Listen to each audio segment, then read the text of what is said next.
जय हिंद एवरीवन। आप सभी का बहुत बहुत स्वागत है दून आईडीए की फैमिली में। तो बच्चों, आज मैं आपके सामने लेकर आया हूं मॉक टेस्ट पेपर का एक नेक्स्ट सीरीज, मॉक सीरीज जो हमने चलाई है। तो अब आज हम जीएस पर चर्चा करने वाले हैं, जिससे बच्चे जो एग्जाम्स की प्रिपरेशन कर रहे हैं, पर्टिकुलरली एनडीए, आपको बहुत हेल्प मिलेगी। आप इतने पिछले 4-5 महीनों से जो अपना जीएस का पोर्शन पढ़ते आ रहे हैं, तो इन मॉक टेस्ट पेपर सीरीज में मैंने कुछ इंपॉर्टेंट क्वेश्चंस इसमें डाले हुए हैं। उससे आपकी पूरी नॉलेज ब्रशअप होगी और I will be giving you explanation also. मैं इसमें आपको स्पष्ट स्पेसिफाई पर्टिकुलर उसको डिटेल में समझाता भी चले जाऊंगा, जिससे अगर कहीं पर आपकी कुछ क्वेरीज होंगी, वो डाउट्स होंगे, वो भी आपके ब्रशअप होते चले जाएंगे। ठीक है, चलिए स्टार्ट करते हैं आज की मॉक सीरीज। तो बच्चों, सबसे पहला प्रश्न आपके समक्ष है, सबसे पहला प्रश्न आपके समक्ष है। उन्होंने पूछा है, इनमें से कौन सा पहला भारतीय जिन्होंने इंडियन सिविल सर्विसेज को क्वालिफाई किया था। तो मैं आपको बता देता हूं बच्चों, सत्येंद्रनाथ टैगोर, सुरेंद्रनाथ बनर्जी, आरसी दत्त और सुभाष चंद्र बोस। तो ध्यान रखें, जो सत्येंद्रनाथ टैगोर हैं, ये सबसे पहले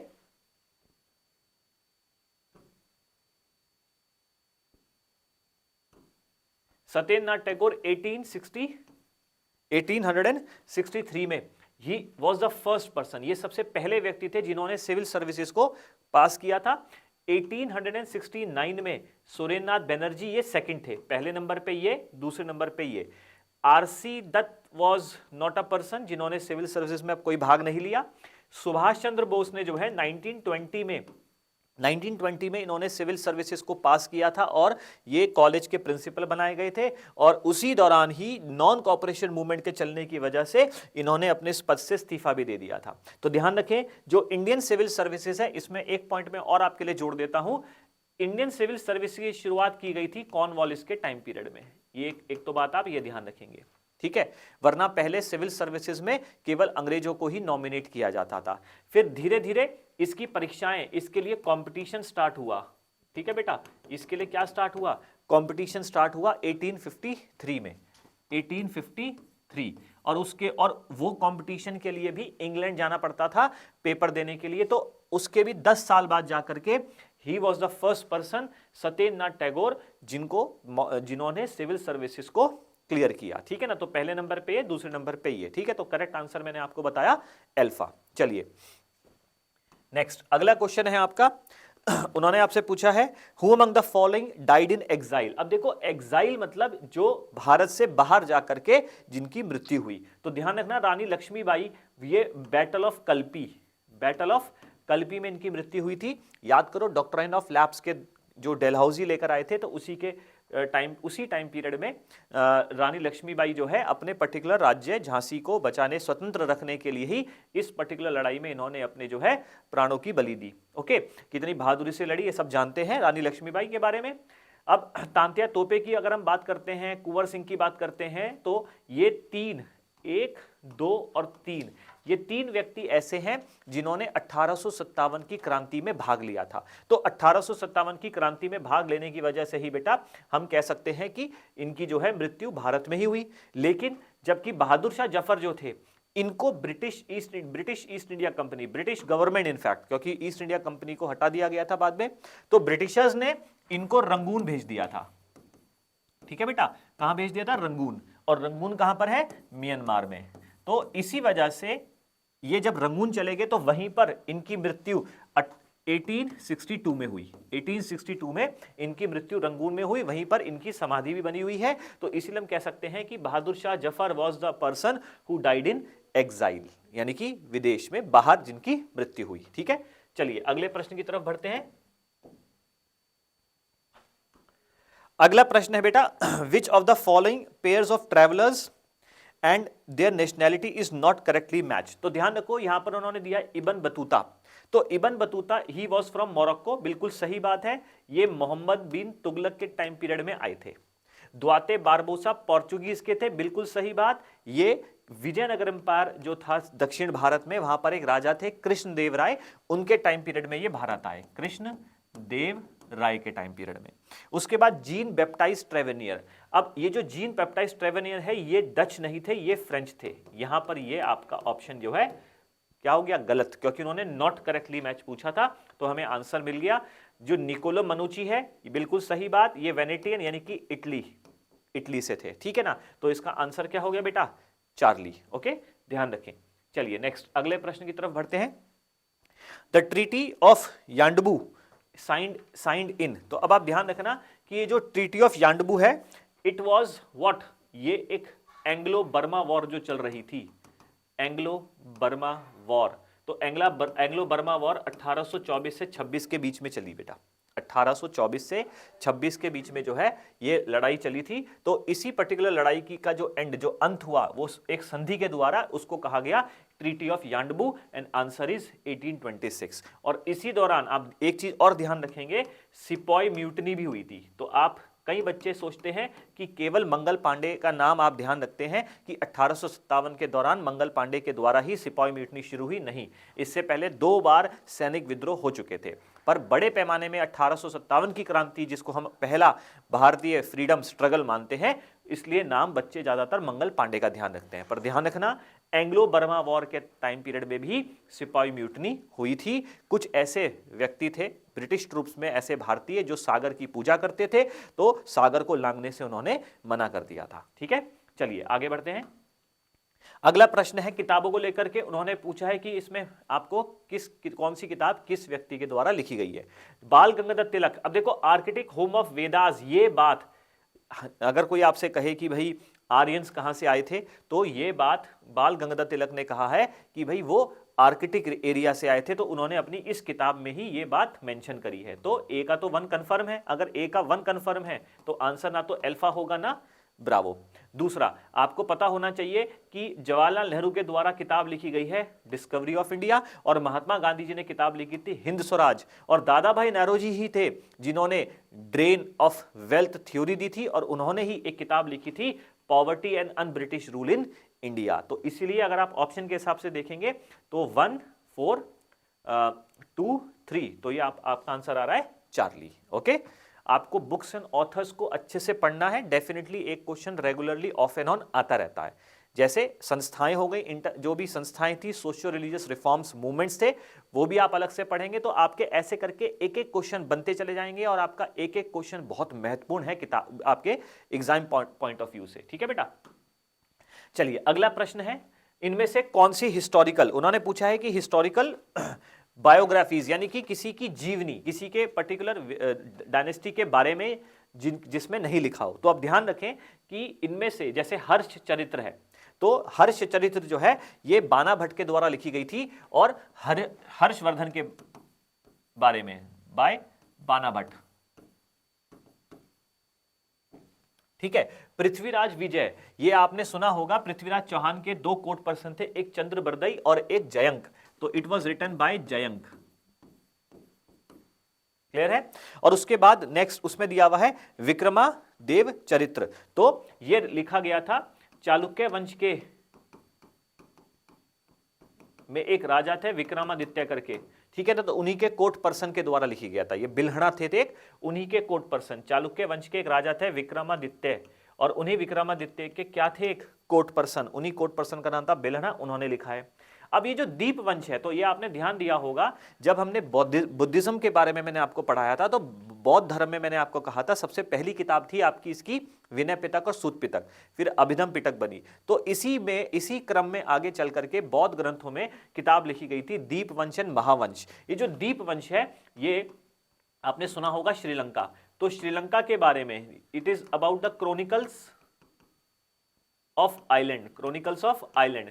तो ये आपके श्रीलंका से संबंधित, भगवान बुद्ध के चरित्र से संबंधित, श्रीलंका आइलैंड के द्वीप के बारे में यहाँ ये पाली भाषा में लिखी गई है। तो it is not a biography, ये किसी व्यक्ति विशेष की बायोग्राफी नहीं है, तो इसलिए इसका आंसर हो जाएगा बेटा अल्फा, ठीक है ना। चलिए आगे बढ़े, उम्मीद कर रहा हूं चीजें आपको क्लियर हो रही हैं।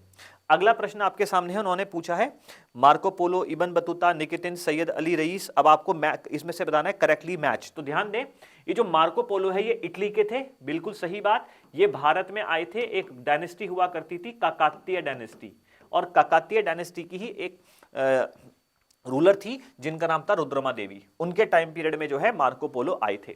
इसके बाद इब्न बतूता मैंने आपको बताया ही है, ये मोहम्मद बिन तुगलक के टाइम पीरियड में आए थे। निकितिन जो है ही वॉज फ्रॉम रशिया और ये बहमनी किंगडम के टाइम पीरियड में आए थे, ध्यान रखना, he came during the time period of Bahmani kingdom. और बहमनी किंगडम में एक राजा थे मोहम्मद शाह थर्ड, ये भी मैं लिखवा देता हूं, मोहम्मद शाह थर्ड के टाइम पीरियड में ये आए थे। इसके बाद ये जो आपका लास्ट है, ये आपको ज्यादातर बुक्स में नहीं मिलता, ये आपको एनसीईआरटी में मिलेगा। एनसीईआरटी में इनके बारे में दिया हुआ है, Seydi Ali Reis, he was a admiral, navy admiral of Turkey, ठीक है, जो भारत की तरफ केवल कोस्टल एरिया में आए थे, ठीक है ना, इन्होंने भारत के कोस्टल एरिया में अपनी नेवल जो है एडमिरल थे, ये आए थे। तो आप इसमें मेंशन कर देता हूं, इसमें ही was a navy admiral from Turkey. अब इसमें जितने भी आपके ट्रेवलर्स दिए हैं ये सब करेक्टली मैच है बेटा, जहां जहां से आए थे बिल्कुल सही लिखा हुआ है, तो इसलिए इसका आंसर है ऑल ऑफ दीज। मैं आपको बता रहा हूं कि इनके बारे में अगर आपको पढ़ना हो तो आपको एनसीईआरटी में सभी फॉरेन ट्रेवलर्स के बारे में मेंशन किया गया है, वहां से एक पर्टिकुलर पेज आप उसको रीड कर सकते हैं, एज अ नोट्स कॉपी कर सकते हैं, ठीक है। एनीवेज, फिर भी मैंने ध्यान रखना, मैंने आपको व्हाट्सएप पे भी भेजा हुआ है, अब जो यहाँ बैच में बच्चे पढ़ रहे हैं, मैंने उनको आपके ग्रुप में इसकी पूरी एक फोटो भी भेजी थी और आपको मैंने अलग से इसकी एक लिस्ट भी बना करके भेजी थी।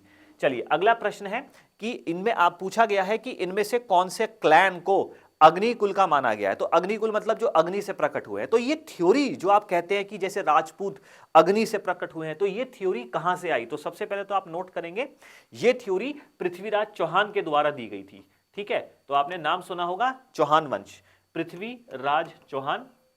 पृथ्वीराज चौहान का असली नाम आप सब जानते हैं, राय पिथौरा भी है। अब अगर मैं आपसे कहूं कि ये सब डायनेस्टीज जो लिखी हैं, ये डायनेस्टीज के बारे में आपको मैंने हिस्ट्री पढ़ाते समय बताया था, एक डायनेस्टी हुआ करती थी गुज्जर प्रतिहार वंश।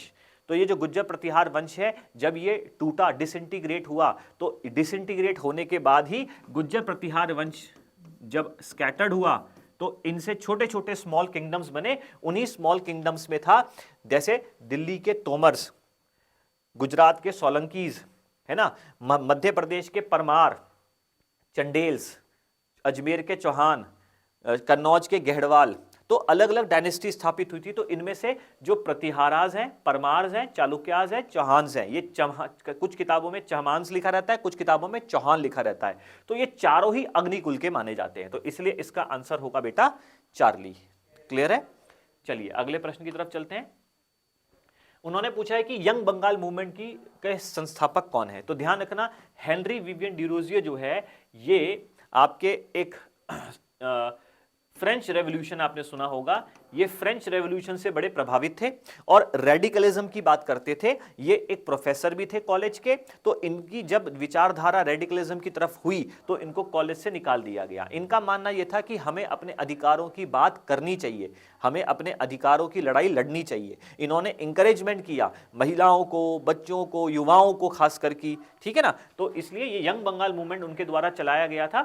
It is about Henry Vivian Derozio. Okay, तो देख रहे हैं आपकी क्वेश्चन रेगुलरली आते हैं, सोशल रिलीजियस रिफॉर्म्स को लेकर के क्वेश्चन बेटा आएंगे। ओके, अब आपसे पूछा गया है कि which of the following princely state didn't supported the Congress during the course of civil disobedience movement? तो ध्यान रखना, इसमें इसका आंसर हो जाएगा जूनागढ़, ठीक है ना। जूनागढ़ उसमें एक स्टेट थी जिन्होंने इसको सपोर्ट नहीं किया था। एनीवेज, नेक्स्ट आपसे पूछा गया है कि consider the following statement about the Rashtrakuta Kings.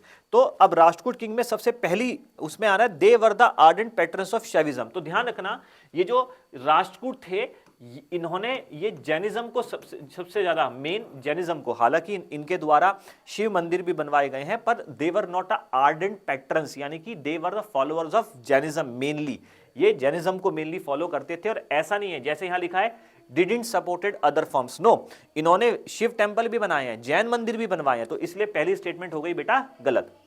They promoted only Sanskrit scholars.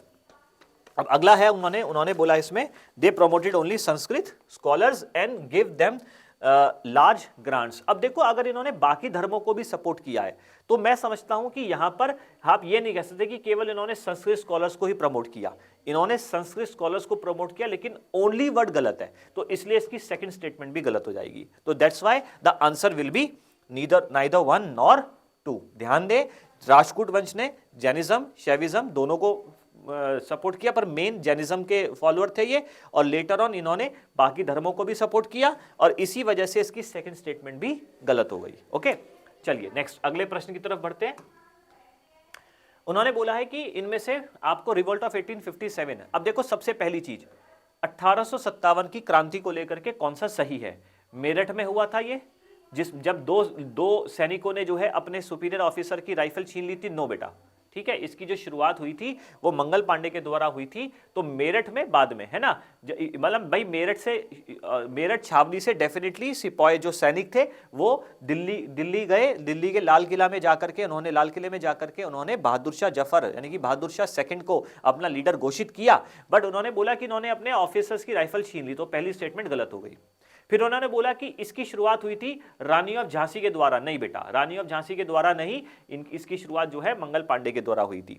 ठीक है, it began when Mangal Pandey fired at European officer in Meerut. अब देखो मंगल पांडे ने मेरठ में नहीं था, बैरकपुर में था।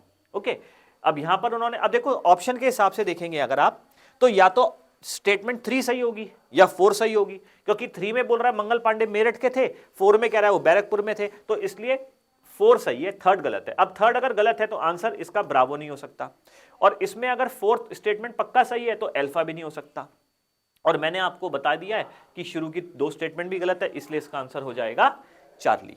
बात समझ में आई बेटा कि कैसे आप उसको फाइंड आउट करेंगे। ओके, चलिए आगे बढ़ते हैं। अब हम अगला प्रश्न है, उन्होंने पूछा है कि which of the following part of river and it's tributary is not correctly match. तो अब आप ध्यान दें, ये ट्रिब्यूटरीज हैं, सहायक नदियां, वेनगंगा, पंचगंगा, दूधना, पूर्णा, ये सब गोदावरी की ट्रिब्यूटरीज हैं। फिर भवानी, अर्कावती, शिमशावती, हेमवती, ये कावेरी की ट्रिब्यूटरी है। ओके, अच्छा, अमरावती भी मैंने आपका नाम लिया, तो ये Amaravati is a tributary of Kaveri, not Narmada. Bhima, Tunga, Bhadra, ये सब कृष्णा की ट्रिब्यूटरी है। तो ए, बी और डी ये तो करेक्टली मैच है, लेकिन नर्मदा ये वाला जो है करेक्टली मैच नहीं है। इजी क्वेश्चन है आपका, ये मैंने नदीय प्रणाली जब आपको पढ़ाई थी, अगर आप फ्रेशर हैं, मेरी वीडियो पहली बार देख रहे हैं, तो हमारे रिवर्स के ऊपर मैंने जो वीडियो बनाई है हमारे यूट्यूब चैनल में जाकर के आप देख सकते हैं। ठीक है, उसमें मैंने सब कुछ मेंशन किया है, नदियां कहां से निकली है, उनके सहायक नदियां कहां से निकली है, उस पर जो जलप्रपात है वो कहां से होकर जा रही है, कहां पर उनका कॉन्फ्लुएंस है, कहां मीट कर रही है। मैंने कोशिश करी है कि सारा मैटर अमेलगमेट करके, इकट्ठा करके एक पर्टिकुलर वीडियो में डाल दूं। ओके, अच्छा, अब अगला क्वेश्चन है दनूबे। अब ये जो नदियां हैं ये आपकी यूरोप की नदियां हैं, ध्यान रखना, ये नदियां यूरोप की है, और आपसे पूछा गया है माउथ ऑफ द रिवर, यानी कि फाइनली ये कहां पर ड्रेन होती है। ओके, तो अब जो दनूबे है, तो ध्यान रखना, जो दनूबे नदी है ये ऑस्ट्रिया से होते हुए यूक्रेन की तरफ जा रही है, तो इसका आंसर जो हो जाएगा ये फिर फाइनली कहां फॉल करेगी, ब्लैक सी में। जो राइन नदी है, तो ध्यान रखना, राइन नदी स्विट्जरलैंड से निकलती हुई जाती है, ये स्विट्जरलैंड से होती हुई जा रही है, और ये फॉल करेगी बेटा नॉर्थ सी में। कहां पर, नॉर्थ सी में। जो रोन नदी है ये फ्रांस से होती हुई जा रही है, ठीक है, और ये आपकी जाएगी भूमध्य सागर की तरफ। और जो लोरे नदी है ये भी फ्रांस से ही निकलती है, लेकिन ये वाली आपकी बे ऑफ बिस्के में जाती है, तो इसलिए इसका आंसर अगर आप देखेंगे तो 2, 1, 4, 3, तो ये आपका अल्फा में आ रहा है। अब ये आपकी सारी यूरोप की नदियां, ध्यान रखना, ये यूरोप के रिवर्स हैं, तो यूरोप के रिवर्स को लेकर के अगर आप उसका फिजिकल मैप पढ़ेंगे तो उसका डायरेक्शन जरूर ध्यान रखें कि कौन सी नदी किस तरफ बह रही है, उत्तर दिशा की तरफ बह रही है या दक्षिण दिशा की तरफ बह रही है, ये आप ध्यान रखें। पेपर में एक बार क्वेश्चन आया भी है, जैसे भारत की नदियों के बारे में पूछा गया था, कौन सी ऐसी नदी है जो महाराष्ट्र से निकलती है और कर्नाटका होते हुए बंगाल की खाड़ी में गिरती है। तो यानी कि आपको नदियों का प्रवाह तंत्र, प्रवाह कहां से वो बह रही है राज्यों से, वो भी आपको ध्यान रखना होता है। ठीक है ना, चलिए आगे बढ़ते हैं अगले प्रश्न की तरफ। आपसे पूछा गया है Nagarjuna Sagar project is located on the which of the following rivers. तो ये आपका आसान सा है, नागार्जुन सागर जो है बेटा ये कृष्णा नदी के ऊपर बना हुआ है। ठीक है ना, ये तो आपके हाइडल प्रोजेक्ट्स की लिस्ट मैंने आपको दी थी, वहां से आपका हो जाएगा। विच of the following is a conventional source of energy. अब उन्होंने बोला हुआ ऑप्शन दिए हुए हैं आपके, tidal, geothermal energy, solar energy and biomass energy. अब सबसे पहली बात, कन्वेंशनल एनर्जी और नॉन कन्वेंशनल एनर्जी का मतलब क्या होता है ये समझो। जो कन्वेंशनल एनर्जी है ये इसका मतलब होता है जो एग्जॉस्टिबल है, एग्जॉस्टिव का मतलब होता है जो लिमिटेड है हमारे पास और एक समय के बाद ये खत्म हो जाएंगी। नॉन कन्वेंशनल का मतलब होता है जो नॉन कन्वेंशनल मतलब ऐसी स्रोत हमारे एनर्जी का, ठीक है, ऊर्जा का। तो नॉन कन्वेंशनल में जैसे सोलर यानी कि सौर ऊर्जा, कभी खत्म ना होने वाली ऊर्जा, ये विंड कभी ना खत्म होने वाली, टाइडल कभी ना खत्म होने वाली है, वो है। तो इसीलिए यहां पर उन्होंने पूछा है कि जो खत्म हो जाएगी, तो मुझे बताओ कि टाइडल एनर्जी कभी खत्म नहीं होनेगी, जियोथर्मल एनर्जी यानी कि पृथ्वी के अंदर की जो हीट है वो कभी खत्म नहीं होनेगी, सोलर एनर्जी कभी खत्म नहीं होगी, लेकिन जो बायोमास एनर्जी है ये खत्म हो जाएगी आपकी, ठीक है ना। जितने भी आपके यहाँ पर हमारे वनस्पति है, पेड़ पौधे हैं, या फिर मीथेन जिसे गोबर गैस है, ये सब खत्म होने वाली है, लेकिन ये सब आपकी क्या है, इनएग्जॉस्टिबल, ये एग्जॉस्टिबल। तो इसलिए इसका आंसर हो जाएगा बेटा डेल्टा, ठीक है। चलिए अगला प्रश्न आपसे पूछ रहे हैं वो कि इंडियन स्टैंडर्ड टाइम यानी कि जो IST है 82.5 डिग्री, ये पास होता है भारत के राज्यों से, तो आपको सेट बताना है। अब ध्यान दो, इसका एक छोटा सा मैंने फॉर्मूला आपको बताया था। इंडियन स्टैंडर्ड टाइम भारत के 5 राज्यों से पास होता है और उसका एक फॉर्मूला है मौका। सिंपल, आप याद कर सकते हैं, ठीक है। अब आप ध्यान दें, यहां पर M माने क्या हो जाएगा, मध्य प्रदेश, ठीक है, O माने उड़ीसा हो जाएगा, U माने यूपी हो जाएगा, C माने छत्तीसगढ़ हो जाएगा, A माने आंध्र प्रदेश हो जाएगा। तो अब यहां ऑप्शन आप देख लेते हैं कि ऑप्शन कौन कौन से दिए हुए हैं। उत्तराखंड नहीं हो सकता, उत्तराखंड नहीं है, तो इसके 2 ऑप्शन तो मैंने यही गलत कर दिए। झारखंड में J वाला ऑप्शन इसमें आ ही नहीं रहा है, तो A B C गलत हो गए। देख लो, मैंने आपको बोला मौका, तो मौका में J तो कहीं है ही नहीं, और U माने यूपी है, उत्तराखंड नहीं है, तो इसलिए आंसर क्या हो गया बेटा, डेल्टा। ओके, चलिए आगे बढ़े। अब यहां आपसे पूछा गया है national parks, sanctuary, biosphere reserve और ये टाइगर रिजर्व। तो आप ध्यान दें, सबसे पहले जो दुधवा है बेटा, जो दुधवा है इट इज इन यूपी, ये यूपी में है। आपने सुना होगा बहराइच और लखीमपुर खीरी, वहां पर है ये। जो भितराकनिका है इट इज इन उड़ीसा, ठीक है। जो चिल्का है ये भी उड़ीसा में है, ठीक है। और जो नौकरेक है इट इज इन मेघालय। पहले तो आप इन राज्यों के बारे में ध्यान से समझो, ठीक है ना, ये कहां कहां पर है। अब हम बात करते हैं कि इनमें से नेशनल पार्क कौन सा है। तो जो उड़ीसा वाला है ये Bhitarkanika, it is a national park. वहीं पर जो चिल्का है इट इज अ सेंचुरी यानी कि एक अभयारण्य है। और जो आपका नौकरेक है it is a biosphere reserve. अब आपको ये कंफ्यूजन हो रही होगी कि सर नेशनल पार्क ये कैसे कैसे याद करें। तो ध्यान देना, मैंने आपको ज्योग्राफी की क्लास में बताया था, कोई भी ऐसा राष्ट्रीय उद्यान का मतलब होता है कोई भी ऐसा एरिया जिसकी बाउंड्री हो, जिसकी फेंसिंग हो, पेरीमीटर हो, जिसका लेजिस्लेशन हो, बिना परमिशन के जहां नहीं जा सकते हो, वो नेशनल पार्क है। सेंचुरी का मतलब अभयारण्य यानी कि प्राकृतिक अभयारण्य का मतलब होता है ऐसा ओपन एरिया, नेचुरल हैबिटेट जहां पर जीव जंतु और मानव भी हिस्सा हो सकते हैं, ठीक है ना। जैसे गिर आपका हो जाता है ना, गिर शासन जो है आपका, जिसमें मानव भी उसका हिस्सा है। भारत में टोटल 18 बायोस्फीयर रिजर्व हैं, जिसमें से 12 बायोस्फीयर रिजर्व को यूनेस्को की लिस्ट में शामिल किया गया है। तो नौकरेक इज अ बायोस्फीयर रिजर्व। बचा क्या, दुधवा, तो Dudhwa is a tiger reserve. Bharat में करीब 51 टाइगर प्रोजेक्ट्स चल रहे हैं, तो उनमें से एक दुधवा भी है, ठीक है। तो करेक्ट आंसर इसका हो जाएगा बेटा अल्फा। ओके, चलिए अगले प्रश्न की तरफ बढ़ते हैं। द टर्म रेगुर, आसान है, ध्यान रखेंगे, ब्लैक सॉइल का एक नाम और है रेगुर सॉइल। मैंने आपको बताया था ब्लैक सॉइल को ही रेगुर सॉइल भी कहते हैं। बहुत इजी क्वेश्चन है। अगला उन्होंने बोला है जबलपुर, बेंगलुरु, मथुरा, बल्लरपुर। अब आपको यहां पर मैच करना है इनमें से ये किस चीज के लिए फेमस है। तो ध्यान दें, जो जबलपुर है, Jabalpur is famous for automobile industry. आपने देखा होगा कि जो आपके आर्मी के जो ट्रक्स होते हैं उसमें लिखा रहता है, ठीक है ना, जो लाइट मोटर व्हीकल्स वगैरह हैं, तो जबलपुर में ऑटोमोबाइल इंडस्ट्री हो गई आपकी। ओके, इसके बाद जो बेंगलुरु है, बेंगलुरु, अब देखो बच्चे कहीं कहेंगे सर बेंगलुरु में भी ऑटोमोबाइल इंडस्ट्री है, बिल्कुल सही बात, लेकिन आपको बाकी ऑप्शन भी करेक्टली मैच करना है। ध्यान रखना, आपको इस तरह से भी ये भी ध्यान रखना है ना कि जो ऑप्शन बचे, अगर मानो मैंने बेंगलुरु को ऑटोमोबाइल के लिए कर दिया, सपोज मैंने बी का 4 कर दिया, तो आप देखो ऑप्शन में बी का 4 है ही नहीं, समझ रहे हो। तो ऑप्शन के हिसाब से करना है। हो सकता है बेंगलुरु किसी और के लिए फेमस है, तो हमें पता है कि बेंगलुरु जो है आईटी इंडस्ट्री के लिए भी फेमस है। और मथुरा में एक ऑयल रिफाइनरी है, आपको पता है, मथुरा में एक ऑयल रिफाइनरी है। जबलपुर में आपका ऑटोमोबाइल हो गया, बेंगलुरु में आईटी हो गया, मथुरा में पेट्रोकेमिकल इंडस्ट्री यानी कि एक ऑयल रिफाइनरी हो गया, तो बल्लरपुर में पेपर इंडस्ट्री हो गया। तो इसलिए इसका करेक्ट आंसर क्या हो जाएगा, चार्ली। ठीक है ना। देखो ये क्वेश्चन मेरा देने का मकसद ये था कि कई बार बच्चे सिर्फ ऐसा समझते हैं कि अहमदाबाद केवल टेक्सटाइल के लिए फेमस है, कानपुर भी है बेटा। लेदर के लिए चेन्नई फेमस है तो कानपुर भी है, ऐसा नहीं है, ठीक है। तो आप ध्यान रखें कि आपको और भी चीजें ध्यान रखनी है कि वो पर्टिकुलर सिटी इनके अलावा और किस चीज के लिए फेमस है। तो ऑप्शन बेस्ड भी आपको ध्यान रखना जल्दबाजी में, क्योंकि होता क्या ना, बच्चा नर्वस होता है और उसमें वो देखता नहीं है, वो सीधा देखते हैं ऑटोमोबाइल बेंगलुरु, तो वहां पर वो कुछ गलत करके आ जाता है। तो थोड़ा सा आप ध्यान दें, कूल एंड काम होकर के पेपर को, एग्जाम को जो है अटेम्प्ट करना चाहिए। चलिए अगला प्रश्न है आपके सामने। आपसे पूछा गया है कि इनमें से कौन सी इरिगेशन कैनाल, नहर सबसे इंपॉर्टेंट है एरिया कवरेज को लेकर के। तो ध्यान देना, इसमें आंसर इसका होगा वेस्टर्न यमुना कैनाल। इसका जो एरिया कवरेज है ज्यादा। अब ये क्वेश्चन आपका जीके का है, आप हर नहर के एरिया के बारे में याद नहीं कर सकते, ठीक है, बट यूपीएससी ने ऐसा क्वेश्चन दिया है तो मैंने आपको बताया कि ऐसे क्वेश्चन भी स्किप करने वाले हो सकते हैं। ओके, चलिए अगला है आपका सेलवास, सवाना, टाइगा, टुंड्रा। अब ध्यान दो, जब मैंने आपको क्लाइमेट कराया था, वेजिटेशन कराया था, तो हमने उसमें पढ़ा था कि ये जो ट्रॉपिकल एवरग्रीन फॉरेस्ट होता है, ट्रॉपिकल एवरग्रीन फॉरेस्ट, तो ट्रॉपिकल एवरग्रीन फॉरेस्ट को सेलवास भी कहते हैं।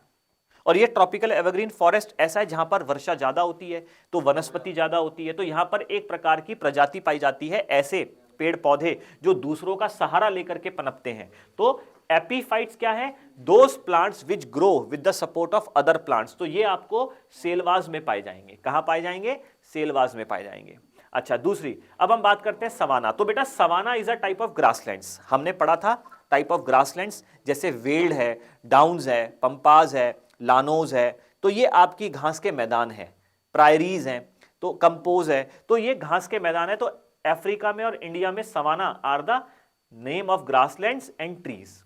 अच्छा, अब टाइगा, मैंने आपको बताया था जो टुंड्रा एरिया होता है वो कौन सा एरिया है? दिस इज टुंड्रा, ये टुंड्रा है। टुंड्रा का मतलब होता है बैरन। दिस इज टाइगा, टाइगा मतलब क्या होता है? यहां ये बोरियल फॉरेस्ट भी होते हैं जहां पर टेम्परेट, थोड़ा सा टेम्परेचर जो है बहुत कम रहता है। और कनाडा की बात करें तो मैंने आपको बताया था कि कनाडा एक ऐसी कंट्री है जिसका 40% एरिया टाइगा फॉरेस्ट से कवर्ड है, ठीक है। और ये टाइगा फॉरेस्ट में कैसे पेड़ पौधे पाए जाते हैं? शंकुदार, तो कॉनिफरस, तो सी का क्या हो जाएगा? 1। और टुंड्रा एक बचा, मॉसेस। अब देखो टुंड्रा मतलब जहां पे 12 महीने बर्फ रहती है, 12 महीने बर्फ रहती है तो वहां पर घास ही उगेगी बर्फ के नीचे। तो mosses and lichens are the vegetation found in tundra area. तो इसलिए इसका आंसर अब क्या हो जाएगा? ए का हमने बोला 3, 4, ओके, 1 एंड इसका टुंड्रा का हो गया 2, सॉरी, ठीक है, हाँ। तो 3, 4, 1, 2, तो 3, 4, 1, 2 किस में आ रहा है बेटा? चार्ली में। Got it? चलिए अब ये चीज नोट कर लेंगे आप कि एपीफाइट्स का जो मैंने आपको बताया, एपीफाइट्स ऐसे पेड़ पौधे जो दूसरों का सहारा लेकर पनपते हैं और ज्यादातर वहां पाए जाते हैं जहां वर्षावन, जहां पर बारिश 200 सेंटीमीटर से ज्यादा होती हो। ओके, चलिए अगला क्वेश्चन है आपका क्लाउड्स को लेकर के। उन्होंने पूछा है कि आपको मैच करना है क्लाउड्स। अब ध्यान दें, मैंने आपको क्लाउड का क्लासिफिकेशन पढ़ाया था। क्लाउड्स को हम क्लासिफाई करते हैं 2 तरीके से, एक हाइट के हिसाब से और एक शेप के आधार पर। तो ये जो साइरस है, साइरस का मतलब होता है करली, घुंघराला। स्ट्रेटस का मतलब होता है लेयर, परतदार। निम्बस का मतलब होता है बारिश। और क्यूमुलस का मतलब होता है वर्टिकल, यानी कि एक वर्टिकल क्लाउड, ठीक है ना। तो अब यहां पर आप मुझे बताएं, इसकी विशेषताओं में लिखा हुआ है। मैंने आपको पढ़ाया था कि जो हाई लेवल क्लाउड्स होते हैं, साइरस क्लाउड्स जो होते हैं, ये करली होते हैं, पंखनुमा होते हैं, सिल्की होते हैं, प्रेसिपिटेशन नहीं देते। तो इसलिए ए का तो 2 हो जाएगा बेटा। ए का क्या हो जाएगा? 2। तो आंसर ना तो अल्फा होगा ना ब्रावो होगा। दूसरा, रेन गिविंग, तो मैंने बता दिया सी का 1। सी का क्या हो गया? 1, क्योंकि निम्बस माने रेन। तो सी का 1 किस में आ रहा है? चार्ली में आ रहा है। तो आंसर यहीं पे मिल गया आपको, 2, 4, 1, 3।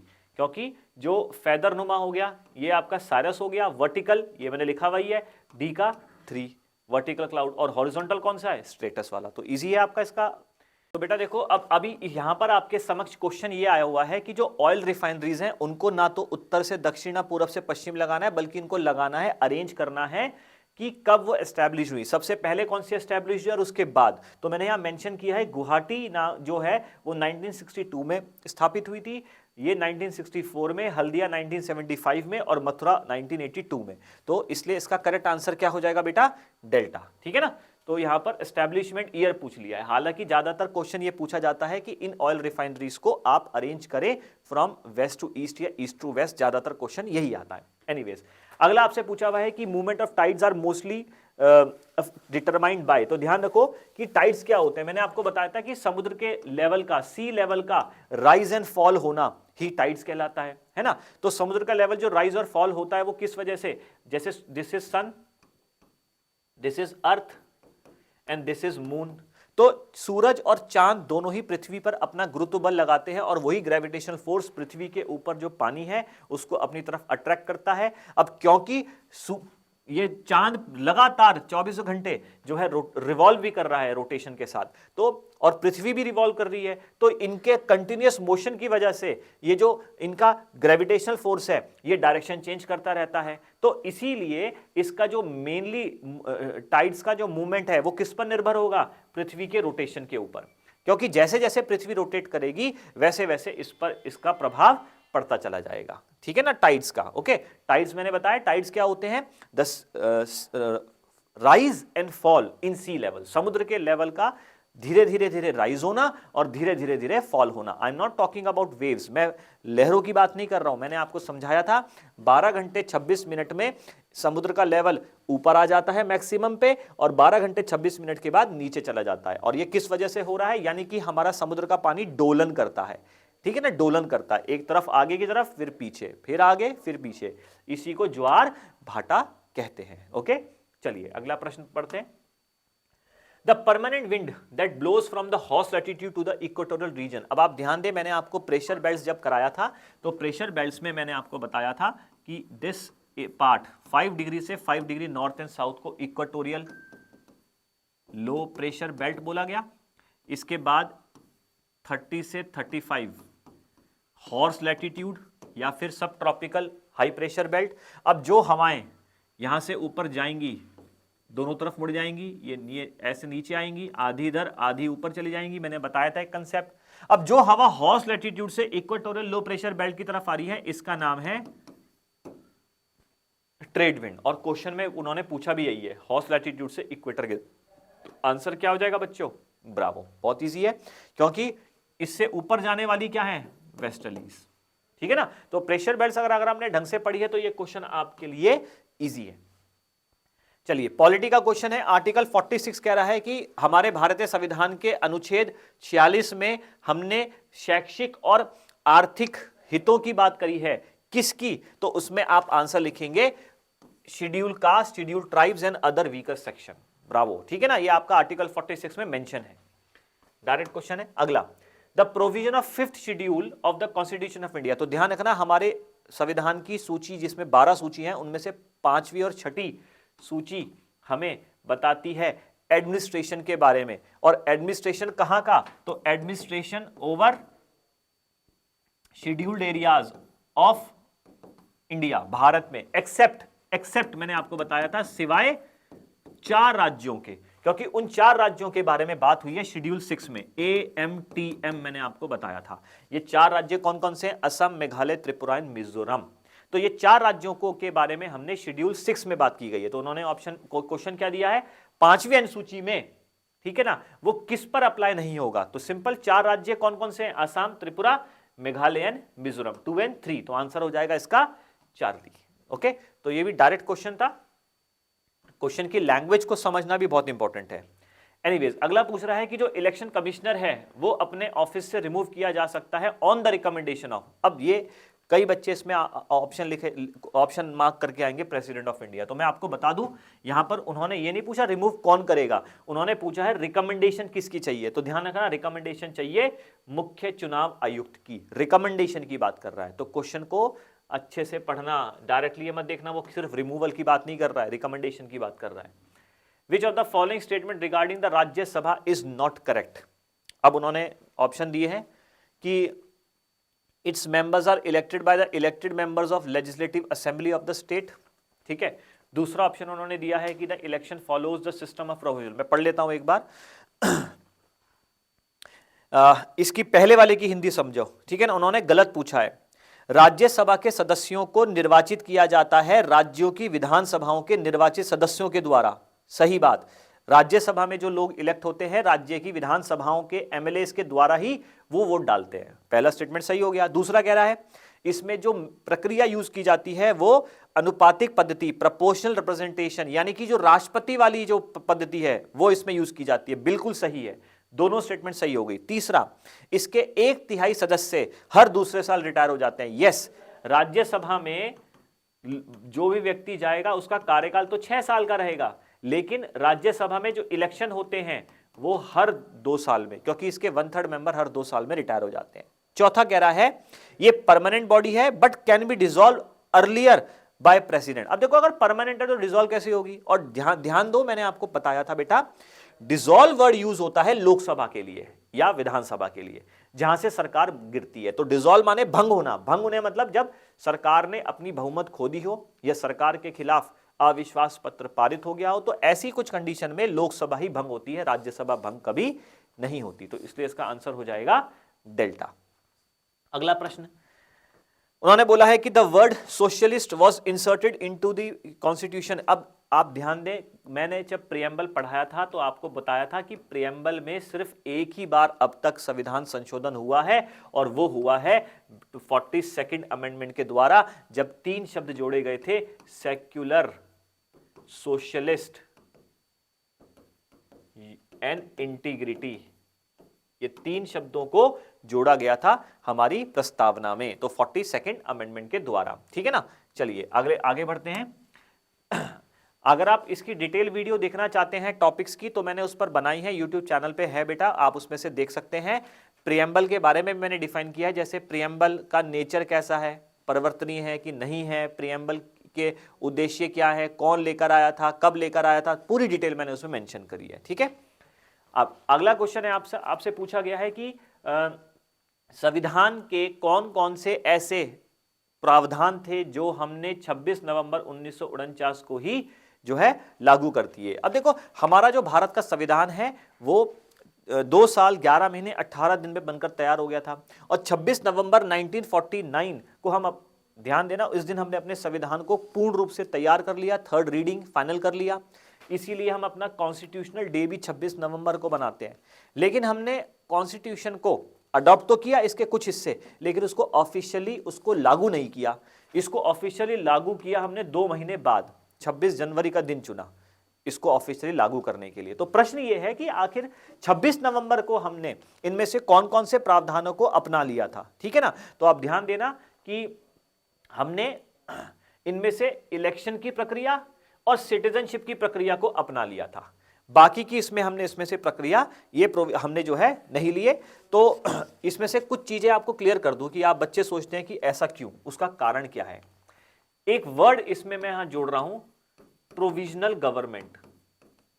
प्रोविजनल गवर्नमेंट, जब भारत का संविधान लागू हुआ, ठीक है, वो हम कह रहे हैं ऑफिशियली वो 26 जनवरी, लेकिन संविधान बनकर तैयार हो गया था 26 नवंबर।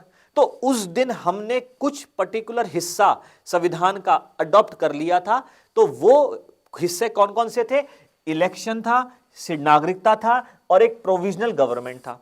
भाई देखो, संविधान 1950 को लागू हुआ, फिर लोकसभा राज्यसभा बनी, 1952 में जाके इलेक्शन हुए। तो तब तक के लिए सरकार कौन चलाएगा, देश कौन चलाएगा, सरकार कौन होगा? वो संविधान सभा।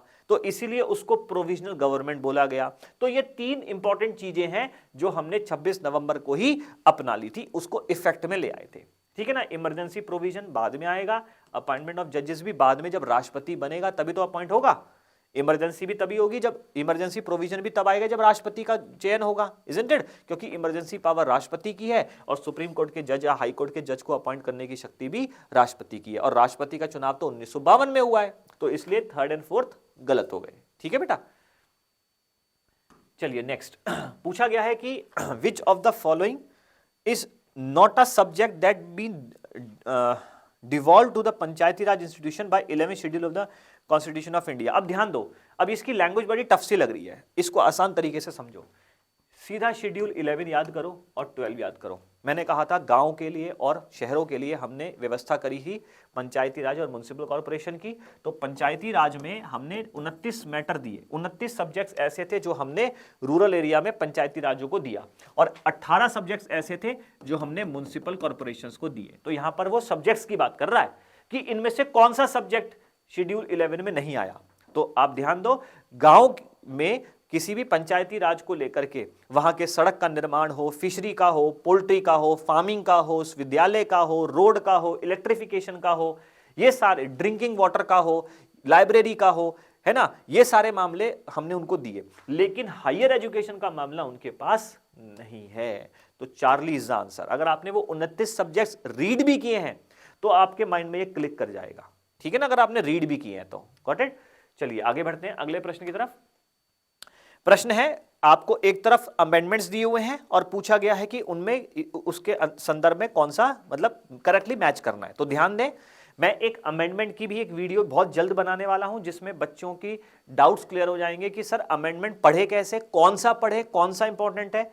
उसको मैं बहुत आसान भाषा में आपके लिए एक वीडियो प्रस्तुत करने वाला हूं, जल्दी आपको हमारे यूट्यूब चैनल पे मिल जाएगी। अमेंडमेंट नंबर 52, ध्यान देना, ये राजीव गांधी जी के टाइम पीरियड में एंटी डिफेक्शन लॉ, डिस्क्वालिफिकेशन को लेकर के आया था। तो इसमें देखो डिस्क्वालिफिकेशन कहां है, 4, तो ए का 4 हो गया। 73rd अमेंडमेंट अभी हमने पढ़ा, जो म्युनिसिपल कॉर्पोरेशन और 11 शेड्यूल और 12 शेड्यूल है उसको 73rd और 74th अमेंडमेंट के द्वारा जोड़ा गया था। तो ये आपका पंचायती राज को लेकर है। किसको लेकर है? पंचायती राज। तो आंसर इसका हो गया 3। 61st अमेंडमेंट में हमने वोटिंग एज को हमने रिड्यूस किया था, तो इसका आंसर हो गया 1। बचा ये एजुकेशन को लेकर था, 86वां संशोधन, ठीक है ना। तो इसका करेक्ट आंसर क्या हो जाएगा बेटा? 4, 3, 1, 2। तो किस में आ रहा है? वो ब्रावो में आ रहा है। Got it? तो मैं आपको बोल रहा हूं, घबराइए मत। अगर आपको अमेंडमेंट से डर लग रहा है, संशोधन की प्रक्रिया से, या अमेंडमेंट समझ में नहीं आते हैं, तो आप हमारे यूट्यूब चैनल में जाकर के उसकी वीडियो देख लेना। आपके लिए आपकी अमेंडमेंट टॉपिक के ऊपर कमांड स्ट्रांग हो जाएगी। ओके, चलिए अगला। उन्होंने बोला है, स्टेटमेंट पढ़ लेते हैं। जो संसद का सदस्य होता है उसको फ्रीडम ऑफ स्पीच है पार्लियामेंट में, ठीक है, ये उसको एक स्पेशल प्रिविलेजेस दिया है और it is protected by constitution of India. इसका मतलब क्या है? संविधान में ये मेंशन किया गया है कि कोई भी सांसद, कोई भी एमपी संसद के अंदर कुछ भी जो बोलेगा उस पर कोई कानूनी कार्रवाई नहीं होगी। जो भी शब्दों का इस्तेमाल करेगा वो प्रोटेक्टेड है, बिल्कुल सही बात है।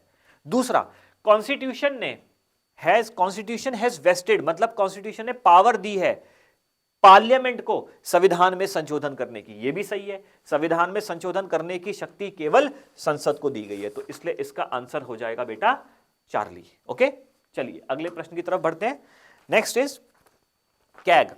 ये हमारे पब्लिक पर्स का गार्जियन भी बोला जाता है। कैग टॉपिक जब मैंने आपको पढ़ाया था तो बताया था हमारी सरकारों के द्वारा, सेंट्रल गवर्नमेंट, स्टेट गवर्नमेंट और सरकारी भारतीय सार्वजनिक उपक्रमों के द्वारा जो काम हो रहे हैं उन पर नजर रखने का काम कैग का होता है, रिपोर्ट तैयार करने का काम कैग का होता है। तो उन्होंने बोला है कि पहला, CAG can attend the sittings of committee on public account. ध्यान रखना, कैग जो है ये अपनी रिपोर्ट तैयार करता है।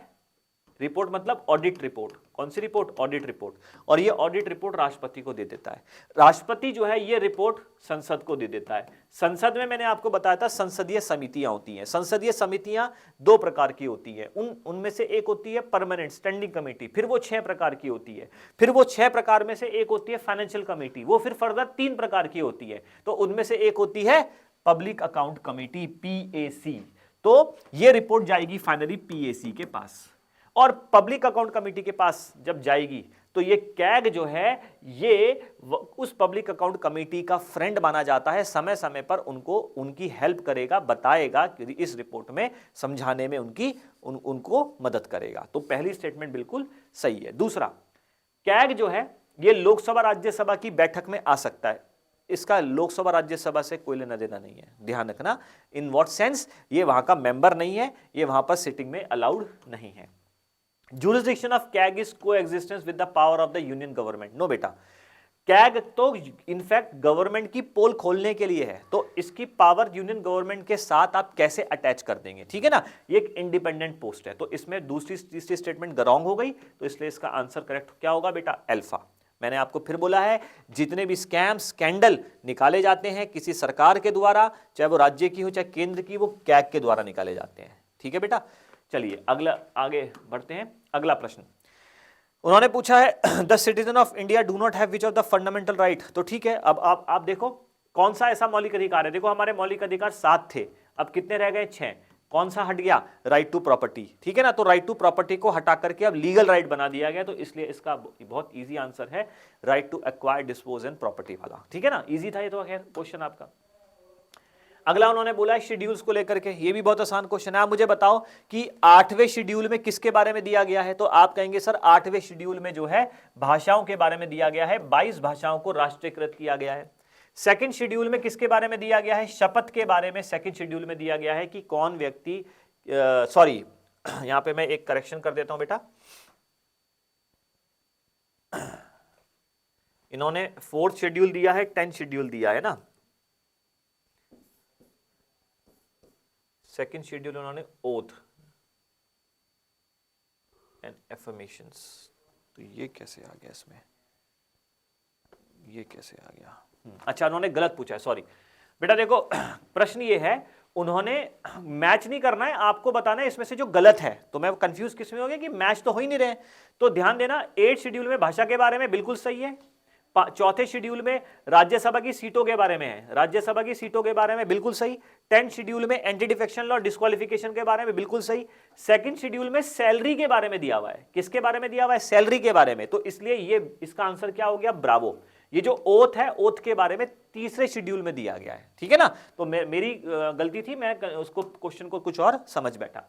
एनीवेज अगला क्वेश्चन है आपका, ये जीके का क्वेश्चन है। इंटरनेशनल मॉनेटरी फंड जो है, ये ब्रेटन वुड नाम की एक कॉन्फ्रेंस हुई थी, तब इसकी स्थापना हुई थी 1944 में, और 3 इंस्टीट्यूशन बनाने की बात हुई थी, लेकिन 2 ही बने थे, एक वर्ल्ड बैंक और एक आईएमएफ। तो आईएमएफ जो है ये एक स्पेशलाइज्ड एजेंसी है यूएन की, बिल्कुल सही। ब्रेटन वुड कॉन्फ्रेंस में इसकी स्थापना हुई थी, लेकिन ये गलत है, 1994 में नहीं हुई थी बेटा, ठीक है ना। Objective of IMF is to stabilise currency, okay, and exchange rate expand international, बिल्कुल सही। तो इसका आंसर हो जाएगा बेटा 1 और 3। इसका ऑब्जेक्टिव आईएमएफ का यही है। और ध्यान रखना, एक चीज मैं क्लियर कर दूं, अगर आप वर्ल्ड बैंक का मेंबर बनना चाहते हैं तो उससे पहले आपको आईएमएफ का मेंबर बनना पड़ेगा। ये एक प्री रिक्वायर्ड कंडीशन है वर्ल्ड बैंक का मेंबर बनने के लिए। और एक चीज और बता दूं, अगर आप यूनाइटेड नेशन के मेंबर नहीं भी हैं तो भी आप आईएमएफ और वर्ल्ड बैंक के मेंबर बन सकते हैं, ठीक है ना। तो ध्यान रखना, इंटरनेशनल मॉनेटरी फंड जो है ये ज्यादातर काम करती है किसी भी देश की आर्थिक स्टेबिलिटी को बनाए रखने के लिए, जबकि वर्ल्ड बैंक काम करता है वहां की पॉवर्टी को इरेडिकेट करने के लिए। ये लॉन्ग टर्म लोन देता है वर्ल्ड बैंक। क्लियर हुआ? चलिए आगे बढ़ते हैं।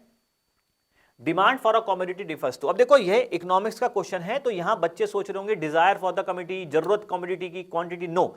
यहां पर आपसे पूछा गया डिमांड, इकोनॉमिक्स की भाषा में किसी भी वस्तु की डिमांड का मतलब होता है किसी पर्टिकुलर समय पे पर्टिकुलर जगह में जो जरूरत आई है, डिमांड उसको कहेंगे हम। तो इसमें करेक्ट डेफिनेशन क्या होगी कि कितनी मात्रा में हमने डिमांड करी है, किस पर्टिकुलर मूल्य पर और किस पर्टिकुलर समय पर। तो इसका आंसर है बेटा डेल्टा, ठीक है ना, ध्यान दें।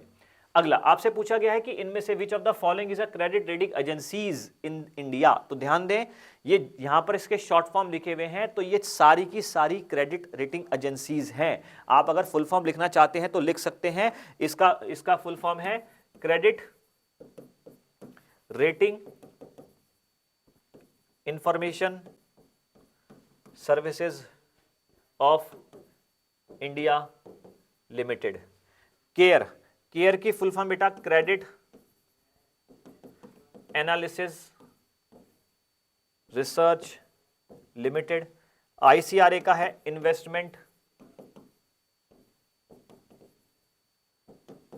क्रेडिट रेटिंग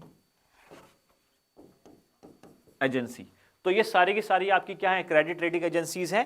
तो इसलिए इसका आंसर है बच्चों डेल्टा, ठीक है। ये भी इकोनॉमिक्स का पार्ट है।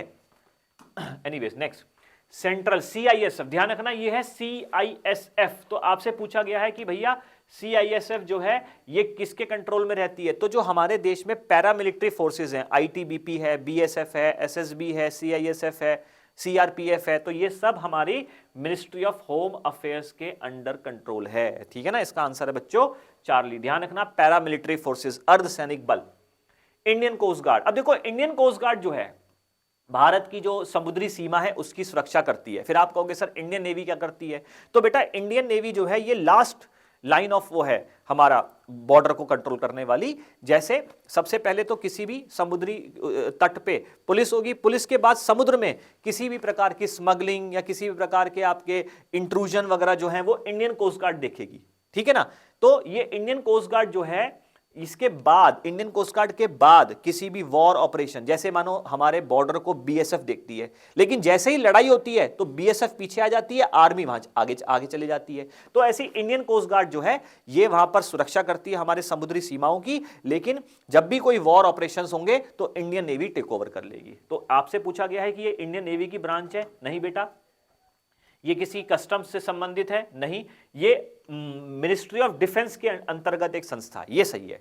जो इंडियन कोस्ट गार्ड है ये हमारे मिनिस्ट्री ऑफ डिफेंस के अंतर्गत एक ऑर्गेनाइजेशन बनाई गई है। ओके, चलिए अब आपसे पूछा गया है which of the following is not a laid down principle of Panchsheel. अब आप कहेंगे सर पंचशील क्या है? तो ध्यान देना, आपने एक संस्था का नाम सुना होगा, नॉन अलाइन मूवमेंट।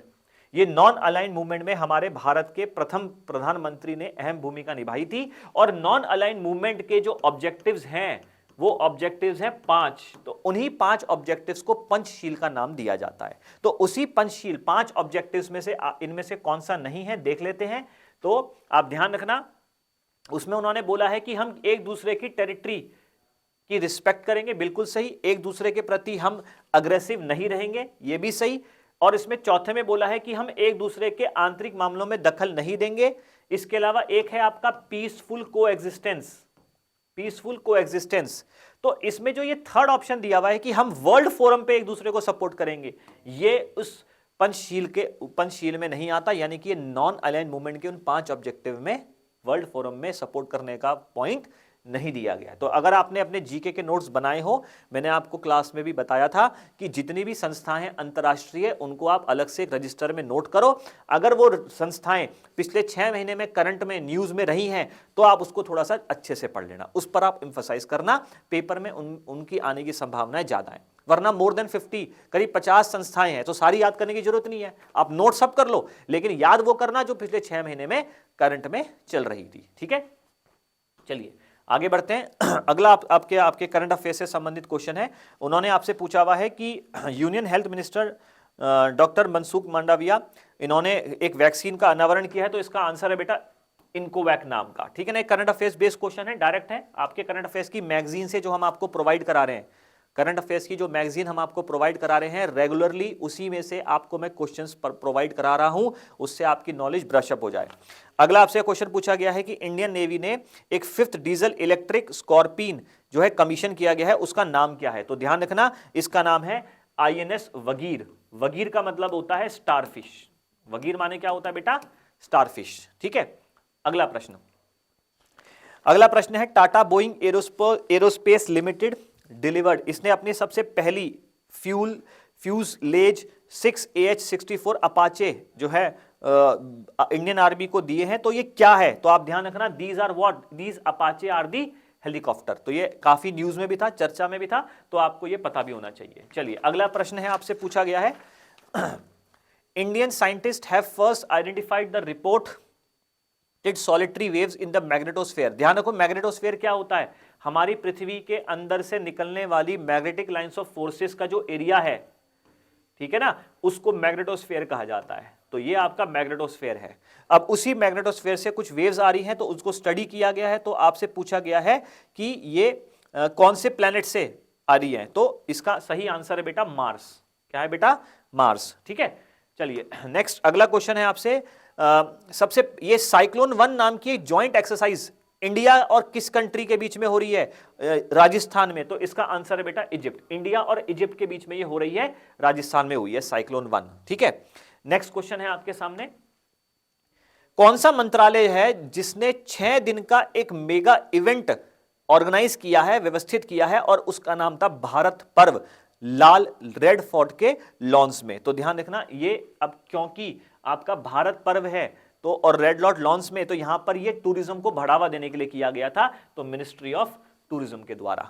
ठीक है, ध्यान रखना ये 6 डे का मेगा इवेंट भारत पर्व जो बनाया गया है वो टूरिज्म को बढ़ावा देने के लिए। ओके, तो बच्चों ये आपके मॉक टेस्ट सीरीज को लेकर के मैंने कुछ क्वेश्चन आपके सामने एक्सप्लेन की है।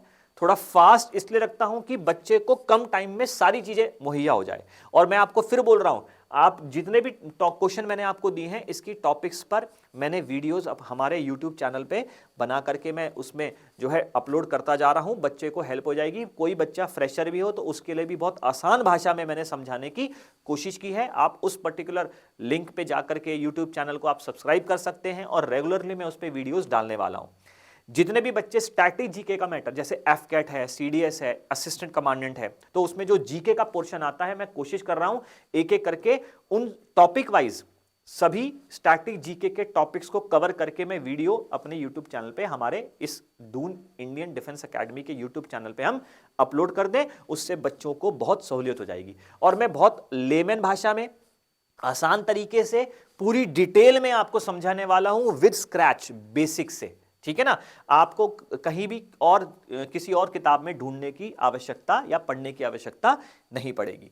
तो बेटा देखो, जितने भी मॉक टेस्ट पेपर्स, अगर आप कोई बच्चा मॉक टेस्ट सीरीज को अटेम्प्ट करना चाहता हो तो डिस्क्रिप्शन बॉक्स में उसका लिंक आ रहा है, वहां जाकर के आप उन पेपर्स को डाउनलोड कर सकते हैं और उन पर हम एक्सप्लेनेशन वीडियोस तो मैं बना ही रहा हूं। ठीक है, चलिए आपके अपकमिंग एग्जामिनेशन के लिए सबको ऑल द वेरी बेस्ट। तब तक के लिए जय हिंद, जय भारत बेटा।